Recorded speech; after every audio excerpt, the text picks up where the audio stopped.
에어의 감정 중심은 나이키 신발 판매 임원손이 바카롬의 데이먼과 당시 신인 농구 스타 마이클 조던이 그의 회사와 계약하도록 하기 위해 하는 열정적이고 영감을 주는 연설입니다. 데이먼은 머리가 혼란스럽고 눈초리로 카메라를 응시하며 테이블에서 중요한 사람은 조던뿐이라고 주장합니다.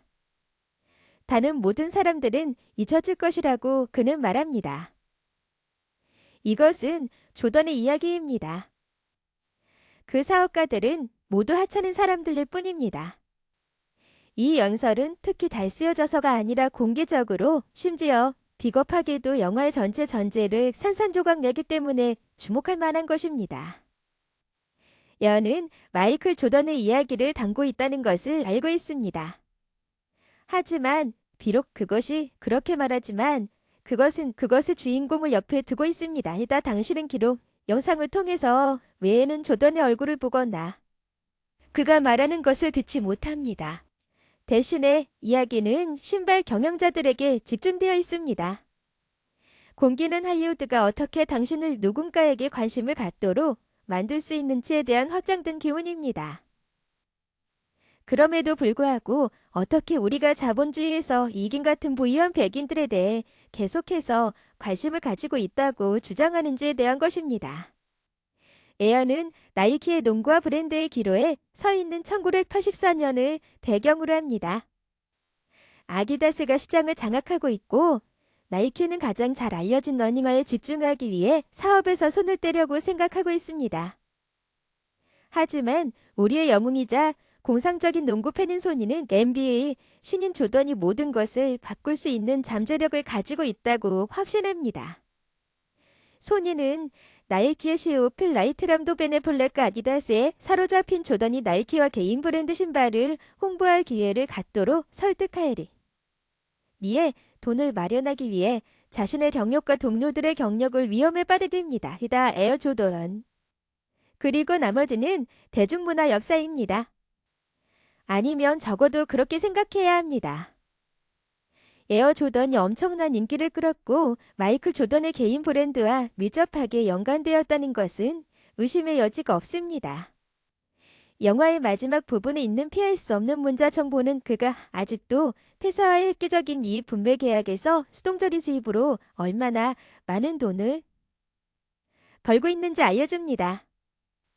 하지만 영화가 계속 주장하듯이 중요한 것은 신발이 아니라 누가 신발에 발을 담갔는가 하는 것이라면 조던이 그와 계약한 어떤 회사든 승진시킬 수 있었을 것이라는 것은 당연합니다. 그는 아디다스나 컨버스도 어느 시점에 이익을 공유하도록 설득할 수 있었을 것입니다.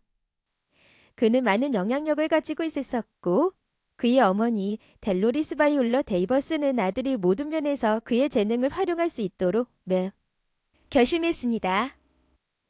그래서 이 영화는 조던이 코트 안에서 혹은 코트 밖에서 미개할지 성공할지 관한 것이 아닙니다. 어떤 그룹의 정장이 그의 코트를 탈 수 있을지에 대한 것입니다. 하지만 분명한 질문은 폭발적입니다. 도대체 왜 우리가 신경을 써야 합니까? 그 영화는 답이 좋지 않습니다. 대신에 그것은 큰 효과를 위해 사용하는 일반적인 할리우드 속임수를 제공합니다. 물론 첫 번째 요령은 할리우드의 대스타이자 영원한 주역인 데이먼을 주인공으로 캐스팅하는 것입니다.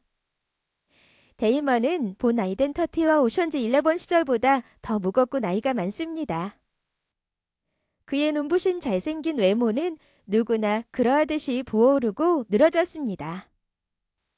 하지만 시간의 황폐함은 그에게 약간의 캐릭터 배우 야자가 스타 파워에 어울리고자 하는 호소력을 제공합니다. 마찬가지로 넷플릭의 낯익은 얼굴 하나만으로도 나이트는 분류의 금원과 기업의 이기심 아래에서 마음속으로 좋은 사람이라는 것을 알 수 있습니다. 만약 그가 정말 그렇게 낯났다면 그는 사랑스러운 넷플릭에 의해 연기되었을까요?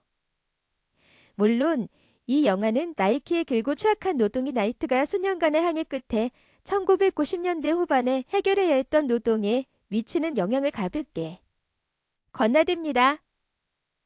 나이트는 회사가 학대를 해결하고 외부 감시자를 허용할 것이라고 약속했고 개선을 위한 노력에서 어느 정도 성공을 거뒀습니다.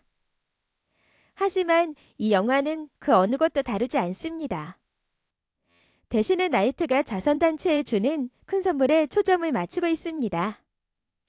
하지만 여러분을 나이키의 편에 들게 하는 측면에서 냉소적인 드락은 아마도 똑같이 냉소적인 이야기의 주인공들보다 덜 중요할 것입니다. 카메라는 거의 끊임없이 꿈을 가진 불운한 모험가 소니에게 달려 있습니다. 그의 아마도 강박적인 도박은 그의 대담함과 용기의 다채로운 표시로 제시됩니다.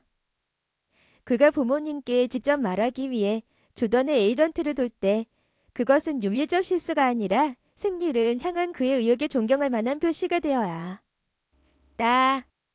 우리는 그가 그의 동료들의 일자리를 잃었다고 걱정하면서 그의 얼굴이 무너지는 것을 봅니다.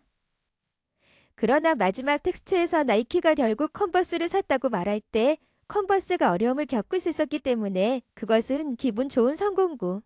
최시입니다. 당신은 컨버스 영업사원들이 일자리를 잃었는지 걱정할 필요가 없습니다.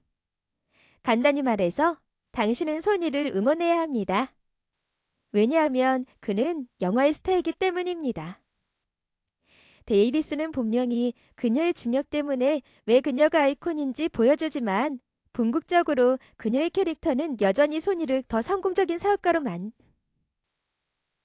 그 과정에서 더 나은 사람으로 만드는데 주로 기여합니다.